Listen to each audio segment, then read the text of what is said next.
안경. 1990년 초 회사 일로 인도네시아를 드나들던 때의 일이다. 해외 투자가 비교적 자유스러워지고 용이해지면서 그곳에 공장을 하나 마련해 볼까 하고 장기간 출장을 한 적이 있었다. 일이 끝나면 인도네시아 호텔 뒤편에 있는 한국 음식점에서 종종 식사를 하곤 했으며 주말이면 2층 노래방에 가서 술 한잔하면서 노래를 하곤 했다. 그럴 때면 을에 술시중 두는 아가씨를 불러 앉혀놓고 고래고래 소리 지르며 고향 노래를 부르곤 했는데 어느 날 직원과 함께 간 술자리에 어지간히 못생긴 아가씨가 주인을 따라 들어왔다. 사람을 내치지 못하는 성격이라 직원의 만류를 뿌리치고 시중을 들도록 옆에 앉혔다. 서로 시원치 않은 영어 실력으로 대화를 나눈 끝에 그녀의 고향이 동부 자바섬의 옛 고도인 족자카르타라는 사실과 공부하는 막내 동생을 뒷바라지하기 위해 이곳에 와 무역회사의 비서로 일하고 있다는 사실을 알게 되었다. 비서직의 월급만으로는 먹고 사는 일도 어려워 어쩔 수 없이 퇴근 후에는 이곳에 나와 호스테스 일을 한다는 것이었다. 말 그대로라면 참으로 훌륭한 누이였다. 시정일관 앉아있는 품새나 어투가 함부로 다루어도 좋을 그런 사람으로는 보이지 않았으며 무염이 있어 보이기까지 했다. 농담 삼아 내일 저녁이나 하자고 하며 헤어졌다. 아마 그녀도 농담 삼아 그러자고 대답을 했으리라. 그녀의 명함에는 무슨 무역회사 비서 아무개라고 적혀 있었다.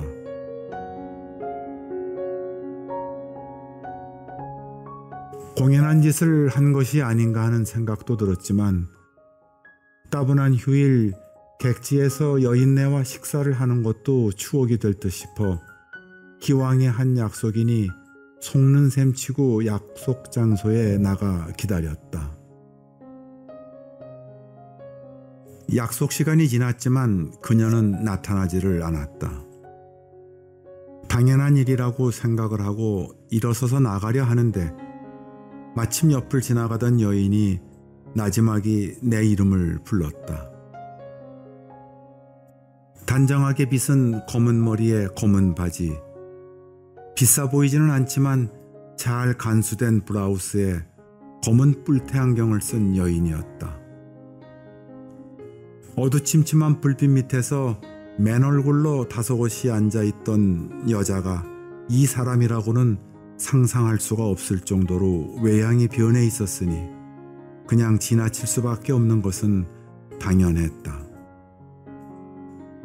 그녀는 적잖이 당황한 듯 늦어서 미안하다는 말을 되풀이하면서 소매를 잡아 끌며 자리로 갔다. 커피를 시켜놓고 틀림없는 그 여자임을 확인했다.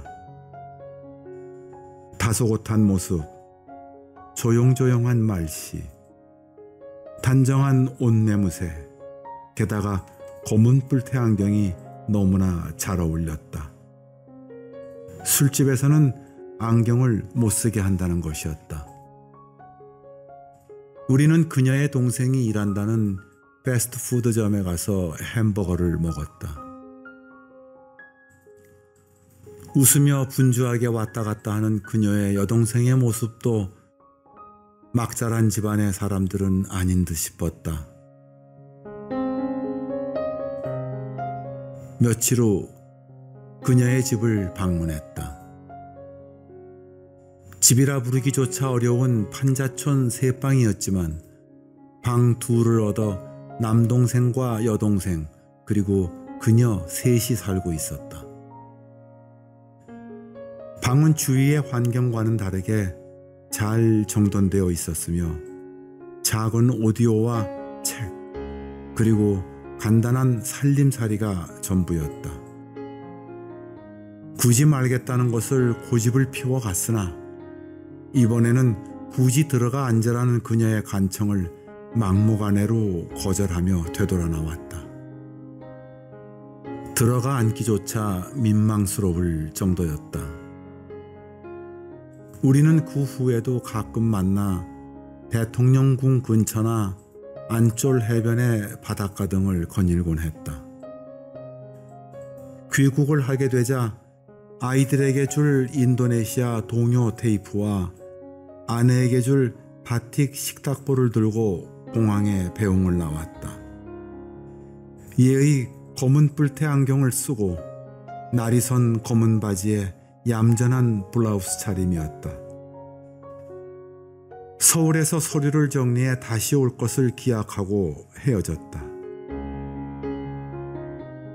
그러나 귀국 후 투자가 여의치 않게 되어 인도네시아를 방문하는 일은 없어졌다. 몇 년 후 그곳에 갔으나 그녀는 시집을 갔다는 소식이 들렸다. 그러고는 이내 잊고 지냈다. 얼마 전 눈이 침침해져 안경점에 들렸다. 안경점 주인이 연방 장단점을 설명하며 안경테를 권한다. 문득 검은 뿔테가 눈에 띄었다. 한동안 거울을 들여다보면서 벌써 중년의 나이를 훌쩍 넘겼을 그녀를 생각해 보았다. 다만 검은 뿔테의 안경을 쓴 이지적인 여인이라는 것 외에는 아무리 떠올리려 해도 얼굴 모습을 기억해낼 수가 없다. 좋은 아내, 훌륭한 어머니가 되어 있을 것이다.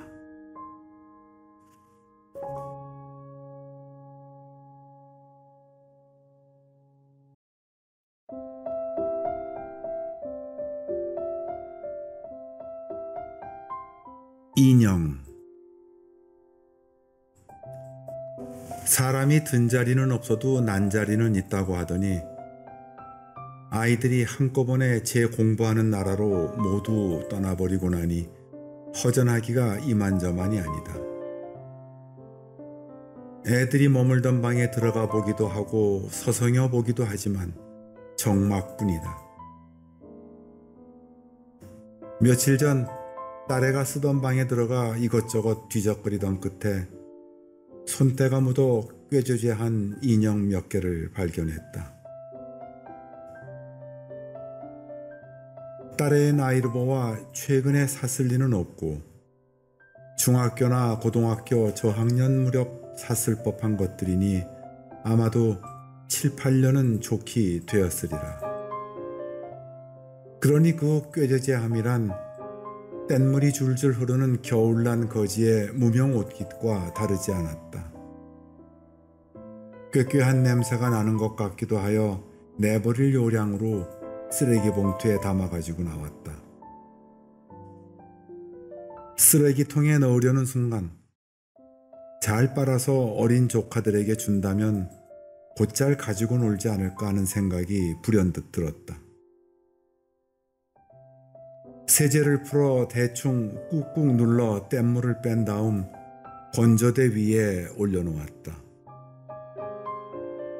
곰 2마리, 복술강아지 1마리, 텔레토비 인형이 하나 해서 모두 4개의 인형이었다. 난생 처음 목욕을 하고 난 녀석들은 제각기 눈을 반짝이며 건조대 위에 나란히 앉아 있었다.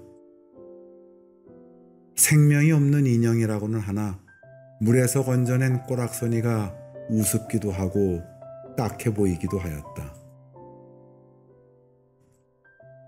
형제가 적은 요즘 세상에 태어난 딸애가 잠자리에 들 적마다 저것들을 위안 삼아 끼안고 잤을 것을 생각하니 조카들을 주는 것까지도 망설여졌다. 23살이나 먹었다고는 하지만 아직도 내 눈에는 천방지축 마냥 어린아이로만 보이니 없애버리고 난 후 서운해하는 모습이 눈에 밟혔다. 게다가 시간이 흐를수록 인형들이 마치 살아있는 듯 느껴지는 것이었다. 복슬강아지 인형에게서는 강아지 냄새가 푹 끼고, 곰인형은 언젠가 아이들과 함께 동물원에서 보았던 새끼곰의 선한 눈망울로 나를 보고 있으며, 텔레토비 인형은 딸애에게 무슨 긴한 말을 하려는 듯이 벼르고 있었다. 유난히 잦은 비에 며칠을 두고 말려 보송보송해진 인형을 들고 어찌 처분할까 생각하던 끝에 다시 큰애의 방에 들여놓기로 했다. 사달라고 칭얼거리며 떼를 쓰는 어린 것들에 못 이겨 그 값을 묻고는 진짜 배기 강아지보다 결코 싸지 않음에 놀란 적이 있었다. 그런데 오늘 그 인형들이 연민의 시선을 보내며 제발 버리지 말 것을 간청해오고 있는 것이다. 물론 인형들이 감정을 담아서 내게 보낼 리 없다. 허나 나이를 먹은 탓에 훌쩍 떠난 아이들을 야속해 하던 차에 분시처럼 갖고 놀던 인형을 보고서 마음이 움직였으니 녀석들이 나를 감동시킨 것이 아니고 무엇이랴. 더욱이 시절은 가을이라 소매 끝으로 스며드는 바람이 차 아이들을 부둥켜 안고 싶게도 하고, 여러모로 힘든 생활이 아이들을 그립게도 한다. 큰애의 방에 인형들이 가지런히 앉아있다. 전처럼 방 출입을 하는 나를 서글프게 하지 않는다. 이 가을에 살이 조금은 오른 것 같기도 하고, 청명한 가을 날씨에 잘 익은 밤톨 같은 눈이 유난히 반짝거리는 듯 싶기도 하다. 내가 이러할진대 한창 마음이 여렸던 시절 딸애의 인형에 대한 애정은 각별했으리라. 애비를 껴안고 함부로 울 수도 없었던 소녀 시절, 마침 인형을 꼭 껴안고 얼마나 맑고 고운 눈물을 흘렸으랴. 뒤없는 소녀의 순수하게 그지없는 눈물을 먹고 자란 인형이다. 목욕을 끝내고 물기를 털어 가을 햇볕에 잘 말려내니 더더욱 귀여워 못 견디겠다. 오늘은 저 녀석들과 함께 가을밤을 잠들어 볼까 한다.